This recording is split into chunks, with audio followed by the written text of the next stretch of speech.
Shift happens, sometimes by choice, sometimes by circumstance. And when it does, you have two options. You can either cling to the life you've outgrown or step into the version of you that knows she's meant for more. I'm Gialacqua, trauma-informed empowerment coach and founder of Radical Prioritization. Welcome to What the Shift, the podcast for women who've outgrown the life they've built and are ready to create one that finally fits.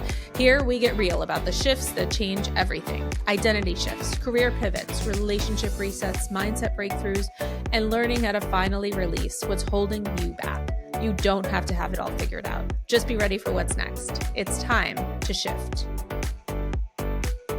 If you've ever felt like you're stuck in a life that no longer fits, you're in the right place. I'm Gialacqua, and this is What the Shift, where we get real about the shifts that change, challenge, and empower. Today, I am thrilled to introduce you to Renee Bauer. Renee is a divorce attorney, an international speaker, and author. She hosts the annual She Who Wins Summit, a live event created to inspire, motivate, and challenge women to move forward bravely in their personal and business lives. Her impact has been recognized by Success Magazine, where she was nominated as a Woman of Influence, and with awards such as Litigator of the Year, Women-Owned Business of the Year, and New Leaders in the Law. She's been featured in multiple media outlets such as the International Business Times, Comment Central, AP News, NBC, Fox, and iHeartRadio. Renee, so happy to have you here. Welcome to the show. Thanks for having me, Gia. I'm excited. Yeah, I'm really excited to chat with you today. So we've got a lot of things we can talk about.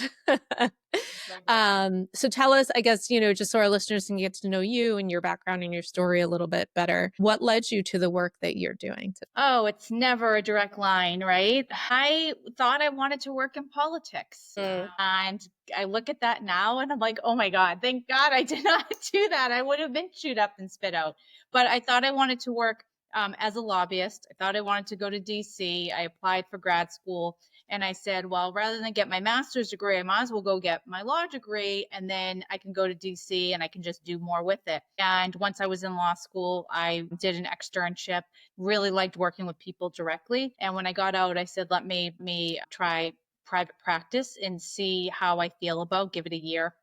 And I never looked back. And when I went from one firm to the next, I just naturally fell into family law and divorce as the thing that was a really good fit for me, because it wasn't just research and it wasn't just writing legal briefs. It was really helping people transition through some of the hardest times of their life. And then when I went through my own divorce, it really, really landed because I knew all of the emotions and all of the heart and the angst and all that came with it. And I feel like that's so much more of the work that I do than necessarily even the legal part of it. Is just really helping people through a major plot twist. And how do you climb out of the other side of that and be okay? I love that. And so it's so amazing when you can combine your professional expertise and your personal experience to help other people, right?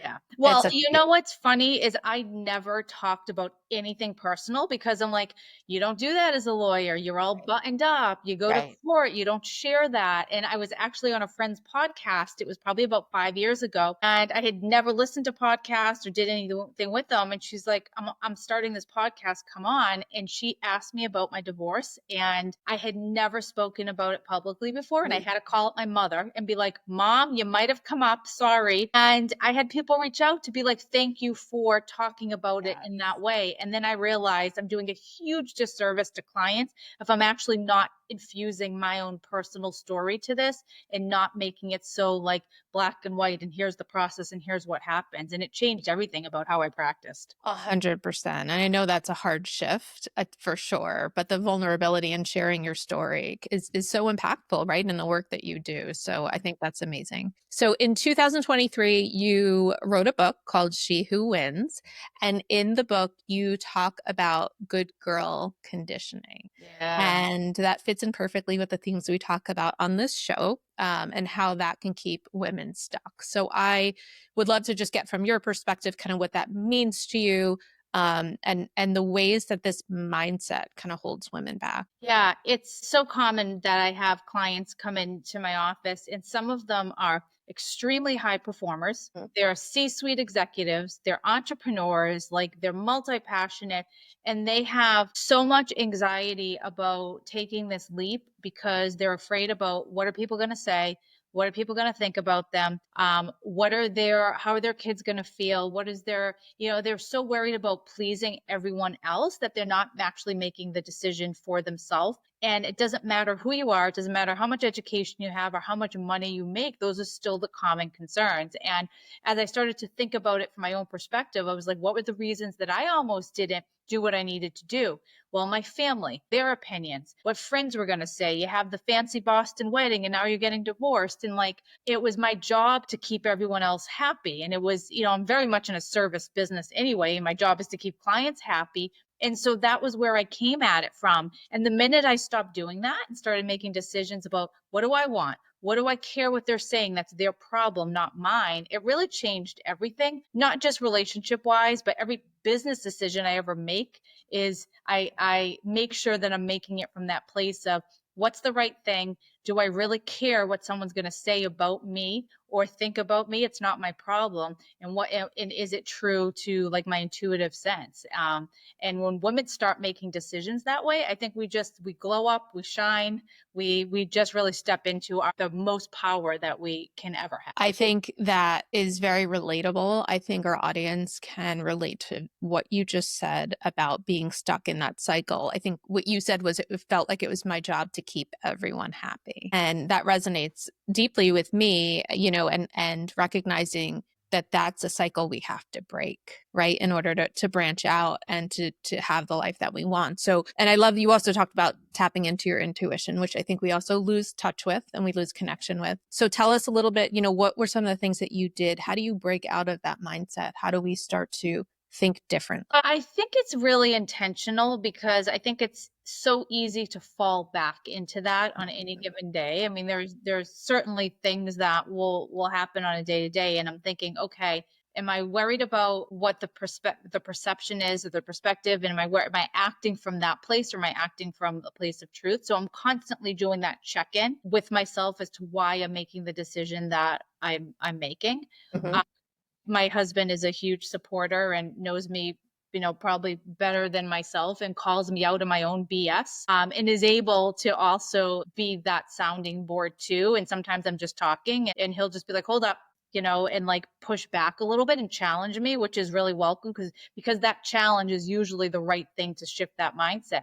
I don't think there's an easy answer. I don't think there's here's the thing you do to overcome that. I think it's just awareness around it and then that constant check-in every time. I mean, every time we hit something prickly, it's like, okay, what do we do with that? How do we respond to that? And that's when we stop and we think. And I would like to say that I meditate. I don't do it often. I'm not like I'm not great at it because my mind is which is I know the whole point of it, but I can do things in other ways. I go for a long walk. Fair. I work out. Like those are the things that take me out of my head and put me somewhere else in my body in a different way. And I have a lot of clarity usually from those moments. Yeah. And I think, something you said was the check in with yourself. So I agree with you. Awareness is the first step and just being hyper aware of when we're doing it.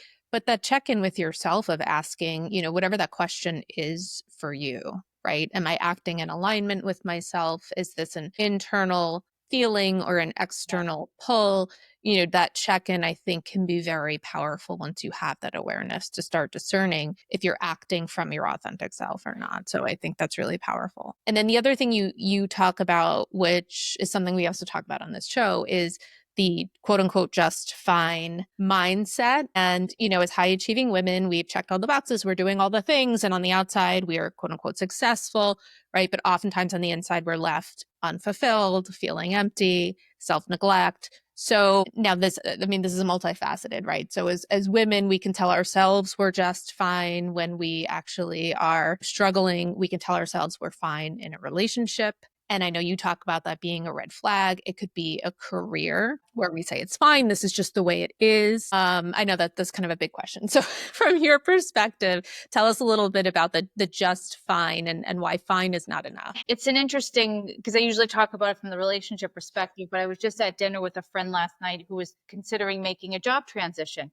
And when we were sort of probing, she was afraid to make the leap and started to probe why. And the thing that was holding her back, she was like, well, my job right now is just fine. And I was like, okay, then what does that mean? Are you fulfilled? Do you have joy in your job? I mean, listen, we all have those days, but for the most part, are you finding happiness in it? And the fact that she used those words just fine to describe it, I was like, well, then that means it's not good enough. So what's the next thing? And from her perspective, she had fear that what if she took the job, it wasn't the right fit? What if she couldn't do the job? What if she wasn't smart enough? What if she didn't, the lawyer, what if she didn't bill enough? What if, and it's like Yeah. when you start to justify your decisions or inaction because something is just fine, like that's like the ultimate wake up call of like, okay, just fine is not okay. And now, like, what's the next thing I can do? And it doesn't need to be huge. It doesn't need to be walking away from a relationship or switching the job, but it could be like, what's the next challenge? And for me, it's like, if I'm too comfortable, I get bored. And I'm Yeah. like, what's the next challenge I can do? Like what to get myself excited again and get like my energy going? Cause I thrive off of like building stuff. And so it's just that it goes to that check-in. It goes to like that boredom, I think.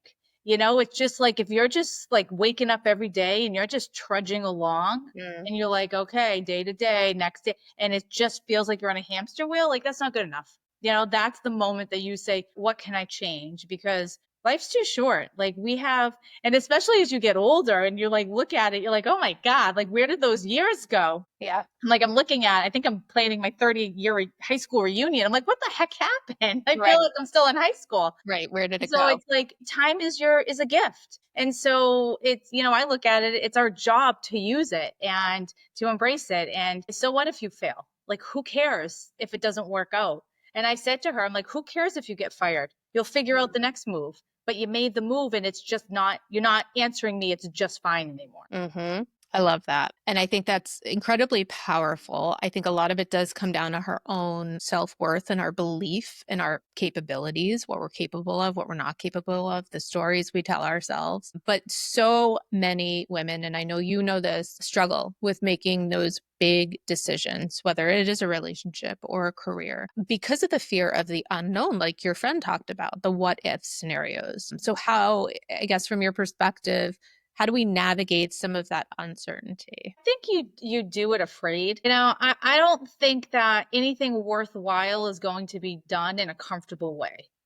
Like the thing that scares you the most and that's the thing that you go for because it's exciting and equally terrifying because you could fall on your face or you could soar. If you don't go for it, then what? You live in just wondering, like, I wonder what would have happened if had I done it or had I gone for it. And you do it afraid. So I started public speaking, motivational speaking. I'm terrified of like, even though like I speak in a courtroom, it's so different than being on stage. And I was like, I remember the first time I did it, I was shaking. And to this day, I still get really nervous. And like when someone asks me to speak, I'm like, yes. And then I'm like, oh God, here we go again. The anxiety leading up to it. And I'm like, but it's also exciting because I'm like, I want to push to see like how far can I push myself to be uncomfortable, to get better, to challenge myself. And like, what's the worst that happens? I suck. Okay, they won't invite me back. I'm like, I'll live. But it's like that adrenaline kind of like I did something that I wasn't sure I was going to do well, and I did it anyway. And it's just getting, and I think women are so conditioned to not do things that are risky. And so it's like reconditioning that and being like taking the risk every single time. And that's okay. And not having the answer or knowing what it looks like on the other side. Yeah, getting comfortable being uncomfortable, right? Finding a way to sit with the discomfort and push through it and challenge yourself, I think is really important. And, you sort of alluded to that midlife. I don't call it a crisis. I call it more of an awakening where you realize that, okay, I'm about halfway through, right? Give or take. And is this it? Yeah. And then questioning, like, what am I settling for? And I feel like as women, as high achieving women, we often are, like you said, so busy making everyone else happy, keeping all the balls in the air, achieving all the goals. But, at some point, a lot of us stop and wonder, well, is this it? Am I fulfilled? And what's next for me? And so I think it really is like this awakening moment that we have, many of us, and sort of look around and say, okay, well, what's next for me? But that's where I think the fear comes in, right? Yeah. It's funny because I have a son who is 19. He's off his freshman year in college. And when I say that to people, the immediate response I get, most of them have been, "How are you doing?" Yeah. And I have seen friends who have sent their kids off, and the moms really feel lost and they don't know what's next. And they're like, okay, now what? And I was like, why is it such a negative turning point in your life when you launch your kid into the world? Like, I'm like, now's all of it was good stuff, right? I'm like, but now some good stuff can happen. I'm like, we did our jobs. Like, now it's exciting to see we can take back that time that we so lovingly and freely gave to our children, but now it's ours again. And what can we do with that? And how do we take care of ourselves and nurture ourselves and use that to do whatever it is you want to do? Write the book or run the marathon or travel by yourself, whatever it is, you have this freedom to do that now. And I think that that's a pretty cool place to be, in a time in your life to be, if we embrace it and Yeah. not just let it slip by and wonder and like attach ourselves to the past and now like live our own lives. Percent. And I think that is a big shift. I think a lot of it comes down to identity too, Yeah. right? I know for me personally, when I shifted out of the corporate world 5 years ago and started my own business, there was a lot of it. My identity was Yeah. very, very tied to my work, my profession, my Mhm. title, the career. And so that there was a lot of work I had to do to sort of get out of that cycle and sort of reinvent myself in some ways. So I think it's a great point. And how are you doing that all along? So for those of us who don't have kids who are off in college, or still in the thick of Yeah. it, raising, how do you create that space for yourself? How do you create the time to figure out who you are and what you want? So when that moment comes, you're not thinking to yourself, okay, well, who am I and what does my life look like now? So I Right. think that's a really great point. And it's not always easy because we No, have no. schedules and kids' activities, and like it has to be, you're putting the time in your calendar, you're creating the date for yourself. Yeah. And it might not be every week. Like, you take it when you can get it, because reality is life is chaotic, especially when you have younger kids. Yes, for sure. For sure. I love that. So I know you specialize in family law and divorce. Tell us some of the things that you see women in this phase kind of most commonly struggle. I think it's that fear of being alone. That's a big one. Of the Some people would choose to stay with the partner that's maybe there's infidelity, or it's just toxic, or it's not fulfilling, or there's no connection, than to be alone. And I always say to people, I'm like, well, aren't you alone anyway in that marriage? So what difference does it make? And when you stay in that, there's no possibility for anything else to come in. And I had one client who was so afraid of being alone that she would have stayed, and her relationship was not a good one. And she had, throughout the entire process, had her husband changed his mind, she would have said, yes, I'll stay married. And they got divorced. And about a year later, she reached out to me and she said, I have never been happier. And I didn't even know how unhappy my relationship was until I was forced into a new existence. And it's just having trust and faith that it all works out. And I think clients hate when I say that to them. I'm like, it's going to be fine. You will be fine. But how do you know? Because Yeah. I know, like, as long as you wake up every day, you put one foot in front of your other, you will start to create your new normal. And yes, it's hard. You're going to have those days. You're going to have those moments where you feel alone. Maybe there's a New Year's Eve that you're by yourself and you cry, and so what? And Mhm. then the next day you get up and you don't know what that day can bring. So it's not allowing that feeling of you having to have someone sitting next to you in order to move forward, and you can have a fulfilled life whether you have someone in your life or you don't. And I think, and money's always a big deal too, where people are worried about having enough money. And it's rare that someone comes back and says, I didn't figure it out. Because when you're forced to figure it out, like, we're really strong and we're taskmasters, and we make magic happen, and women are able to do that, whether it's redefining who they are in their career, going back to work, elevating what they were doing. There's all different ways you come out on top. Yeah, and I think, we tend to focus on the negatives of that, Yeah. right? Rather than look at the opportunity within it. Yeah.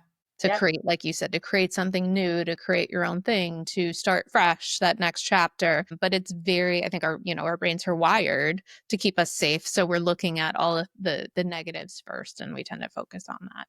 And then a lot of times I know having kids can make that situation more difficult as well. What do you say to the women who are stuck in that situation where they feel like, oh, I have to stay for the kids? So I love that you asked me this, because every time someone starts going down that conversation, man and woman, it doesn't matter who they are, and they start saying they're worried about the kids and not, maybe now is not the right time. I ask them if their daughter was in the same marriage that they're in right now, what would they tell them? And every single person will say, I would tell her to leave. I'm like, well, why is it good enough for not good, not good enough for her, but it's good enough for you? That's your answer. And if you stay, your daughter will end up in that same relationship, most likely because of the cycle and because of what she has seen, unless she breaks that herself. And who knows? So those are the kids are going to be fine. Kids are going to model their future and their relationships after what they see. And sometimes having at least one parent who is in a healthy relationship or has a healthy identity is the anchor that they need in order to make those decisions for themselves in the future. And when kids stay embroiled in that conflict, it actually causes more damage than having parents separate. Yeah, it's a great point. And I think, the modeling, like you said, the breaking of cycles, because if you think about the good girl conditioning, Yeah. how does that play into women who are in unhealthy relationships? There's it's I think it's everything, right? It's like it is the reason why so many women hesitate. It's the reason why I will have someone come to me after they've been married 30 years and they're like, well, the kids are finally out of the house and now I can get divorced. And I'm like, you just gave up so much of your life. Why? And it was because the right thing to do was to keep my family happy, to keep my kid. And it's heartbreaking because it's like there was so much potential for happiness, but they stayed 20 years too long. And I think that a lot of women make that decision because they don't want to be the disruptor. They don't want to be the first one in their family who's divorced. And you hear that a lot. And they'll hear their parents stay together for 50 or 60 years, and therefore it's their obligation, it's their duty to do the same thing. And that's being the good girl, that's being the people pleaser. And until we decide to break that cycle and that role and straight up say to those people who we love, who are well intentioned, who want the best for us, I'm sorry you feel that way, but it's my life and my decision. And you get a little bit confrontational with them, you're going to continue to make those decisions to keep them happy, knowing that it's not going to be easy and you're going to ruffle some feathers, and you do it anyway because it's your life. Yeah. And I kind of, what I hear you saying is also you're making the conscious decision to prioritize yourself, Yeah. right? To prioritize your happiness, your future, Yeah. which again is really hard to do, and especially alone, so I think having the right support around you to make those changes. You know what's great about and you'll hear someone say, a lot of times you'll hear a mom say they're missing half the time with their kids. And I'll say, but think about the possibility and potential of what relationship you can have with your kids. One of the things that when I got divorced, my son and I always planned a mom and son trip. It was something that would have probably never happened had we been a married, intact family, but I was really intentional about, and I had never traveled by myself. I'm like, we're going to go travel to Colorado, rent the car, go to the Dude Ranch. Like, we're going to do all of these trips. And some of his greatest memories, he talks about like that time. And like, that was time that it was just the two of us. And that's so much more meaningful than whether he went every other weekend to a parent. Like, he doesn't talk about that as the thing. It's the memories that he remembers, are these like moments that we create. And sometimes we don't do that unless you're, I mean, I hate to say unless you're divorced, but it's the divorce that forces you to look at your relationship a little bit different and not take for granted that your kids are always there. So creating those memories in a different way. Yeah, it's the catalyst, right? Yeah. And then you think about how can I be more intentional Yes. and spending that time together. I love that. That's a beautiful story. So for our listeners, if there's someone listening today, Renee, who is feeling stuck, who's feeling overwhelmed, who's feeling afraid to take that next step, what's one thing that you want them to hear? I would say make a list of what the thing is that you're looking for. And it could be happiness, fulfillment, connection are usually the type of high level things on that list. And then on the other side of that piece of paper, what's the thing holding you back? And if it says fear and overwhelm and anxiety, that's not a good enough reason. And just focus on what you actually want and make the decision based on that. And sometimes when you can just see it on paper, it reminds yourself of like, this is why I'm not settling for good enough or just fine anymore. Like the things I want are worthy, but write it down. And then look at it every single day, because you get maybe a little bit more brave, or maybe you take a little bit of a small step towards that, but at least it keeps you moving and out of that stagnation. Yeah. And I think what you said is really important too, in addition to writing it down, is knowing that you deserve it, knowing that you're worth, right, having those things that you are desiring and craving.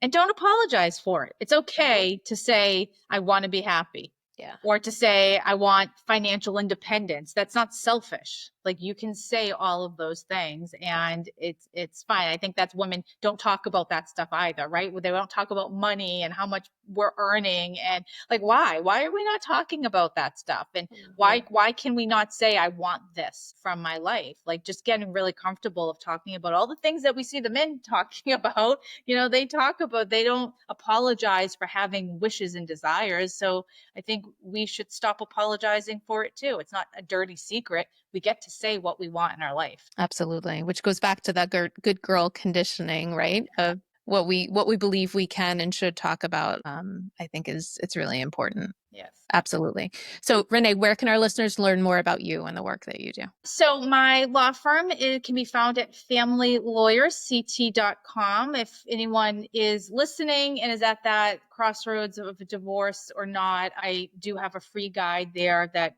gets you to start thinking about the first steps. My practice is in Connecticut, but the guide is really anyone can use it, and there's other resources up there as well. Okay, perfect. I want to thank you so much for being here, for sharing your story, your insights, and your expertise. It's been a pleasure.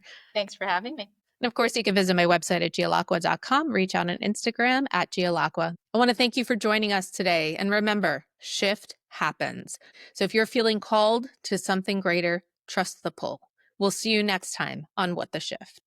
All right, Shifter, that's a wrap on today's episode of What the Shift. But here's the thing. Awareness is just the first step. The real shift happens when you decide to do something with it. So before you go back to business as usual, ask yourself, what is one thing you are done carrying? What's one shift you're ready to make? And if this episode hit home, don't keep it to yourself. Hit subscribe, leave a review, and send it to a woman who needs to hear this, because we shift together. Remember, you don't have to have it all figured out. You just have to take the next step. And I'll be right here next week, ready to shift with you. This is What the Shift, and we are just getting started.